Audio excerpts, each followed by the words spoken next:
J'ai entendu tout à l'heure un enfant qui m'a dit on dirait une raquette de tennis. Et ben, ça va être le même principe qu'une raquette de tennis. C'est-à-dire qu'on va donner un coup rapide donc avec le filet, donc dans n'importe quel sens, donc en l'air, hein, que la libellule soit posée ou vole. On va essayer donc de bien viser. Et donc il y a un geste qui est très important. Donc au début on vise, mais le geste qui est important c'est celui-ci. Alors regardez bien. Donc j'attrape la libellule et je vais fermer mon filet. Et oui, la chasse à la libellule, c'est toute une technique et pas facile d'attraper ces jolies petites bêtes, ni d'ailleurs de les débusquer. Tu veux demander de l'aide, peut-être?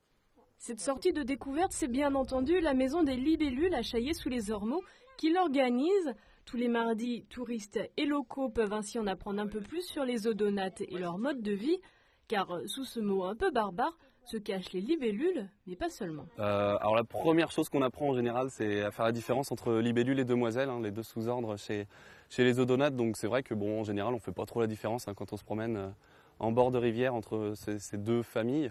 Et puis ensuite, voilà, on va découvrir un peu la beauté, les couleurs de ces insectes. On va voir que c'est des très gros carnivores et c'est vrai que ça c'est quelque chose qui marque en général, surtout et on apprend donc que la larve de libellule vit dans le fond de l'eau une grande partie de sa vie et en général on n'est pas au courant de cette phase-là chez les libellules.